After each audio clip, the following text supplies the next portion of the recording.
السلام علیکم ورحمۃ اللہ وبرکاتہ۔ الحمد لأهله والصلاة لأهلها أما بعد۔ قال الله تبارك وتعالى: والفجر وليال عشر والشفع والوتر۔ وقال النبي صلى الله عليه وسلم: صوم يوم عرفة تكفر السنة التي قبله والسنة التي بعده، أو كما قال عليه الصلاة والسلام۔ محترم بزرگوں، عزیز دوستوں اور نوجوانوں، اللہ رب العزت کی جانب سے انسانیت کی فلاح و بہبود کے لیے، انسانیت کو سرخرو اور کامیاب بنانے کے لیے اور انسانیت کو اپنی طرف متوجہ کرنے کے لیے بندوں کا تعلق اللہ سے جوڑنے کے لیے، جو بندے دنیا میں اپنی مصروفیت کی وجہ سے رب سے دور ہو چکے ہیں، ان کو رب سے جوڑنے کے لیے اور ان کے تعلق کو اللہ سے مضبوط کرنے کے لیے اللہ رب العزت جیسے رمضان المبارک کا برکت والا، عظمت والا، رحمتوں والا اور اسی طریقے سے بندوں کے تعلق کو اللہ سے جوڑنے والا، بندوں کو جنت کے راستے پر لانے والا مبارک مہینہ عنایت فرمایا ہے۔ ایسے ہی سال میں اللہ تعالیٰ نے بعض دن ایسے رکھے ہیں کہ جو بندے رب سے دور ہو چکے ہیں یا غفلت کی زندگی گزار رہے ہیں، پھر اللہ تعالیٰ انہیں اپنی طرف متوجہ کرنا چاہتے ہیں اور انہیں نوازنا چاہتے ہیں، ان پر اپنا کرم اور اپنا رحم نازل فرمانا چاہتے ہیں۔ اس لیے اللہ تعالیٰ سال میں بعض دن ایسے عنایت فرماتے ہیں۔ اور قرآن مجید میں اللہ رب العزت نے سرکار دو عالم صلی اللہ علیہ وسلم کو اس بات کی طرف متوجہ فرمایا ہے۔ قرآن مجید کی آیت ہے وَذَكِّرْهُمْ بِأَيَّامِ اللَّهِ کہ اے نبی آپ انسانیت کو وہ دن یاد دلائیے کہ جن میں بہترین واقعات پیش آئے ہیں، کہ وہ دن جو عظمت والے ہیں، رحمتوں اور برکتوں والے ہیں، اللہ رب العزت کی جانب متوجہ ہونے والے ہیں اور اللہ کے کرم کو، اللہ کے رحم کو اور اللہ کی برکتوں کو اپنے اوپر نچھاور کرنے والے ہیں۔ وہ دنوں کو بندوں کو یاد کرائیں تاکہ بندے ان دنوں کی عظمت کو، اس کے تقدس کو، اس کی حرمت کو اور بابرکت دنوں کے فیض سے ہمکنار ہو اور اس میں جد و جہد کر کے، مجاہدہ کر کے اور اپنے اعتبار سے مشقت کر کے اپنے آپ کو جنت کے راستے پر ڈالے اور نیک اعمال کا ہزارہا درجہ اس کا ثواب حاصل کرے۔ تو ابھی ہمارے اور آپ کے سامنے جو مہینہ آنے والا ہے وہ ذوالحجہ کا مہینہ ہے۔ قرآن مجید میں اس کے تقدس کو اور اس کی حرمت کو بیان فرمایا ہے۔ اللہ تعالیٰ کا ارشاد ہے وَالْفَجْرِ وَلَيَالٍ عَشْرٍ وَالشَّفْعِ وَالْوَتْرِ کہ اللہ رب العزت نے قرآن مجید میں قسم کھائی ہے۔ سب سے پہلے اللہ تعالیٰ قسم کھا رہے ہیں والفجر کہ فجر کے وقت کی قسم، صبح کے وقت کی قسم۔ مفسرین کرام نے اس آیت کی تفسیر میں یہ بات لکھی ہے کہ فجر سے ذوالحجہ کی پہلی صبح مراد ہے، اور آگے فرمایا وَلَيَالٍ عَشْرٍ اور 10 راتوں کی قسم۔ اللہ تعالیٰ کا قسم کھانا یہ عظمت کی دلیل ہے کہ جن 10 راتوں کی اللہ نے قسم کھائی ہے وہ بڑی مقدس اور بابرکت راتیں ہیں۔ تو مفسرین کرام نے 10 راتوں سے ماہ ذی الحجہ کی ابتدائی 10 راتیں مراد لی۔ اسی طریقے سے والشفع والوتر، یہ جفت اور طاق عدد کی اللہ تعالیٰ نے قسم کھائی ہے۔ مفسرین کرام نے اس سے ذی الحجہ کی 11 تاریخ اور 12 تاریخ مراد لی ہے، کوئی مفسر نے 13 تاریخ بھی مراد لی ہے۔ تو بہرحال ان آیتوں میں اللہ رب العزت کا قسم کھانا ان 10 راتوں کو لے کر یہ اس کی عظمت کو بیان کرتا ہے۔ حدیث شریف میں یہ بات بھی موجود ہے کہ ذی الحجہ کا جو مہینہ جس میں ہم اور آپ حج کرتے ہیں، ایک مبارک عمل کیا جاتا ہے،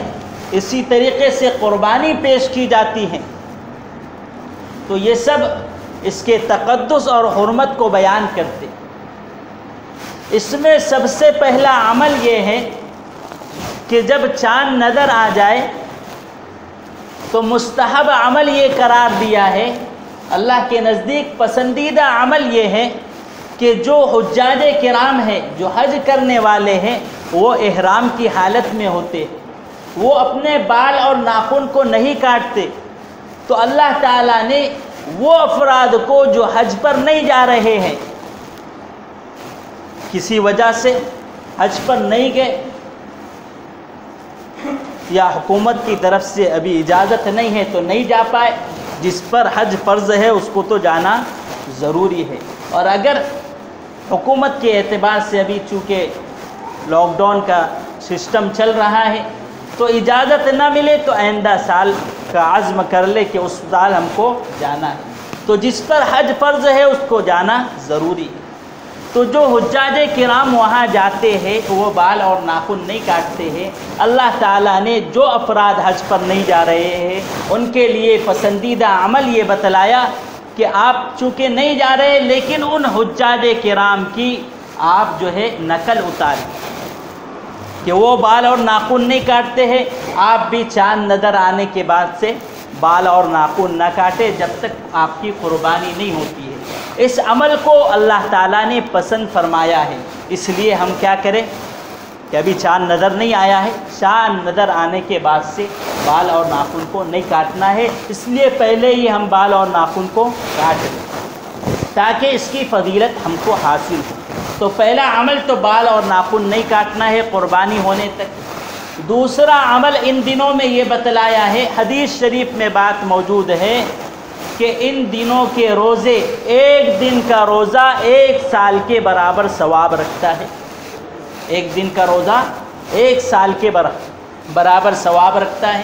اور ایک رات کی عبادت شب قدر میں عبادت کے برابر ہے۔ یہ کتنی بڑی فضیلت ہے، آپ اندازہ لگائیے کہ شب قدر جو ہے اس کا تو علم نہیں ہوتا ہے کہ معلوم ہے نہیں معلوم ہے، لیکن یہاں تو نبی علیہ السلام کی زبانی اس بات کو ارشاد فرما دیا گیا ہے جس کا یقین ہر ایمان والے کو ہونا چاہیے اور ہر ایمان والے کو ہوتا ہے۔ اس کی شان یہ ہوتی ہے کہ نبی علیہ السلام کی زبان سے جو فرمان نکل گیا وہ اس کو قبول کرتا ہے، اس پر دل سے اطمینان رکھتا ہے اور اس پر عمل کرنے کی کوشش کرتا ہے۔ اس لیے ان 10 دنوں میں یعنی 1 ذی الحجہ سے 9 ذی الحجہ تک روزہ رکھنا ہے ہر روز کا، اور ہر روز روزہ رکھنا 1 سال کے برابر ثواب رکھتا ہے۔ اسی طریقے سے 10 راتوں میں عبادت کرنا، 1 رات میں عبادت کرنا شب قدر میں عبادت کرنے کے برابر ثواب رکھتا ہے۔ تو اس لیے ہم جو ہے اس موقع کو ہاتھ سے نہ جانے دیں،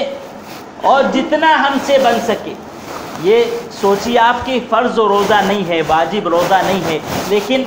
اللہ نے موقع دیا ہے تو اتنے بڑے ثواب سے ہم محروم نہیں ہونا چاہیے۔ اور ایمان والا تو کوئی محروم نہیں ہوگا کہ وہ روزہ بھی رکھیں گا جتنا اس کی استطاعت ہوں گی، اور رات میں عبادت کریں گا جتنی استطاعت ہوں گی۔ ضروری نہیں ہے کہ پوری رات عبادت کرے، ہاں ہم چند گھنٹے بھی جو ہے عبادت میں گزار سکتے ہیں۔ اسی طریقے سے حدیث شریف میں یہ بات موجود ہے کہ عرفہ کے دن کا روزہ یعنی 9 ذو الحجہ کا روزہ، فرمایا حدیث پاک میں نبی علیہ السلام نے کہ ایک سال پہلے اور 1 سال کے بعد کے گناہ کو معاف کرتا ہے۔ یہ گناہ صغیرہ ہوتے ہیں، اس لیے کہ کبیرہ گناہ ایمان والا اگر ہو جائے تو فوراً توبہ استغفار کر لیتا ہے، کبیرہ گناہ اس کے ذمے نہیں ہوتے ہیں۔ تو جو صغیرہ چھوٹے موٹے جو گناہ ہو گئے ہیں انجانے میں، وہ گناہ کیا ہوتے ہیں کہ 1 دن کا عرفہ کا روزہ رکھا، 1 سال کے پہلے اور 1 سال کے بعد کے گناہ معاف ہوتا ہے۔ اسی طریقے سے ایک حدیث میں یہ بات ارشاد فرمائی گئی کہ ان دنوں میں اعمال کرنا، بندوں کے نیک اعمال اللہ کو بہت محبوب ہے، بہت پسندیدہ ہے، کہ جو بھی بندہ اعمال کر سکتا ہے، چاہے نوافل پڑھے، چاہے قرآن مجید کی تلاوت کرے، چاہے تسبیحات پڑھے، جو بھی نیک عمل کرے گا وہ اللہ کو بہت محبوب ہوں گے۔ اور ظاہر بات ہے جب اللہ بندوں کے یہ اعمال کو پسند کر رہے، محبوب فرما رہے ہیں، تو اس کا بدلہ بھی اللہ کتنا دیں گے ہم اندازہ نہیں لگا سکتے۔ اسی طریقے سے ان ایام میں ایک عمل جو ہے جو اکثر چھوٹ جاتا ہے، ہم اور آپ یہ سمجھتے ہیں کہ 9 ذی الحجہ سے 13 ذی الحجہ کی عصر تک ہر فرض نماز کے بعد 1 مرتبہ جو تکبیر تشریق پڑھنا واجب ہے، بس اتنا ہی ہے۔ اتنا ہی نہیں ہے بلکہ ان ایام میں کثرت سے ہم تکبیر پڑھے، اٹھتے بیٹھتے اس عمل کو کرے۔ جیسے حجاج کرام کیا کرتے ہیں کہ ہر وقت وہ کہیں سفر پر ہے، کہیں بس میں جا رہے ہیں یا واپس آ رہے یا پیدل چل رہے، ہر وقت وہ کیا کرتے ہیں تکبیر تشریق، اللہ اکبر لا الہ الا اللہ واللہ اکبر وللہ الحمد، اس کا ورد کرتے ہیں۔ تو اور افراد کو بھی جو حج پر نہیں گئے ہیں ان کے لیے تلقین یہ کی گئی کہ اٹھتے بیٹھتے چلتے پھرتے کیا کرے تکبیر پڑھے۔ تو ہمیں اس کا معمول بنا لینا ہے کہ 1 ذی الحجہ سے ہم کیا کریں 13 ذی الحجہ تک کیا کرے تکبیر تشریق پڑھتے رہے، اور تسبیحات کے ساتھ اور نیک اعمال کے ساتھ کیا کرے اس کو ہم شامل کر لے۔ یہ تو آسان عمل ہے کہ چلتے پھرتے پڑھنا ہے، کوئی ایسا بیٹھ کر آپ کو پڑھنا ضروری نہیں ہے کہ آپ کی زبان پر کیا ہو تکبیر تشریق ہو۔ اس عمل کو ہم رائج کریں اور اس عمل کو اور لوگوں کو بھی بتلائے کہ یہ عمل جو ہے چھوٹتا جا رہا ہے۔ اور ظاہر بات ہے کہ نبی علیہ السلام کی سنت جب چھوٹ رہی ہے اور کوئی فرد اس سنت کو جو ہے زندہ کرتا ہے، حدیث پاک میں فرمایا گیا کہ اس کو 100 شہیدوں کے برابر ثواب ملتا ہے۔ من احیا سنتی عند فساد امتی فلہ اجر 100 شہید۔ تو اس لیے یہ سنت جو کہ چھوٹتی جا رہی ہے، ہم کوشش کریں، ہم خود بھی اپنے گھرانے میں بھی اور جن سے ہم ملتے ہیں دوست احباب سے، سب کو اس بات کی تلقین کرے کہ 1 ذی الحجہ سے 13 ذی الحجہ تک ہم کو کیا کرنا ہے تکبیر تشریق پڑھنا ہے۔ یاد نہیں ہے تو یاد کر لے، کوئی مشکل نہیں ہے، بلکہ ہم سبھی اللہ اکبر لا الہ الا اللہ اللہ اکبر وللہ الحمد ایک دم آسان ہے، سب کو یاد ہی ہے تقریباً، تو ہم اس کا جو ہے ورد کرنے کی کوشش کریں۔ تو میں یہ بتلا رہا تھا کہ ان دنوں میں نیک اعمال اللہ کو کیا ہے بہت محبوب ہے، تو جو بھی عمل ہم سے بن سکے ہم کوشش کریں کہ ہم جو ہے کچھ اعمال اپنی مصروفیت کے ساتھ کچھ اعمال کو شامل کر لیں۔ قرآن مجید ہم پڑھتے ہیں تو اس میں اضافہ کر لیں کہ ہم اب اتنا پڑھتے ہیں تو اتنا پڑھیں گے، تسبیحات اتنی پڑھتے ہیں اتنی پڑھیں گے، اس میں اضافہ کرتے چلے تاکہ یہ اعمال جو ہے اللہ کو محبوب ہو، اللہ اس کا بدلہ نصیب فرمائے۔ اور جس پر قربانی واجب ہے میں نے پہلے بھی بتلایا اس کا کرنا ضروری ہے، ہر فرد کی طرف سے واجب ہے، ہر فرد اس کا کرے گا۔ اور اس کی فضیلت بھی میں نے بتلائی تھی کہ ہر بال کے بدلے میں 1 نیکی، اور جو جانور کو ہم ذبح کرتے ہیں اس کا خون ابھی زمین پر نہیں گرتا ہے، اللہ کے یہاں قبول ہو جاتا ہے۔ تو یہ محبوب عمل ہے، اور فرمایا گیا ایک حدیث میں کہ سب سے بہتر خرچ ان دنوں میں یہ قربانی والا خرچ ہے، کہ اور دوسری جو فضیلتیں ہیں، جو اعمال ہے اس کی فضیلت اپنی جگہ پر ہے، لیکن ان دنوں میں سب سے زیادہ فضیلت عمل کی اور سب سے زیادہ ثواب، سب سے زیادہ محبوب عمل اللہ کے نزدیک قربانی کرنا ہے۔ اس لیے ہم جو ہے قربانی والے عمل کو کریں۔ تو ان 3 دنوں میں قربانی کرنا ہے۔ تو یہ چند اعمال ہے جو کرنے والے ہیں، اس لیے کیا کریں، ہم کوشش کریں کہ یہ جو اعمال بتلائے ہیں یہ ہم کیا ہے اپنی زندگی میں اس کو لاگو، اور جو باتیں بتلائی گئی ہے اللہ تعالی ہم کو اس پر عمل کرنے کی توفیق نصیب فرمائے۔ وآخر دعوانا ان الحمد للہ رب العالمین۔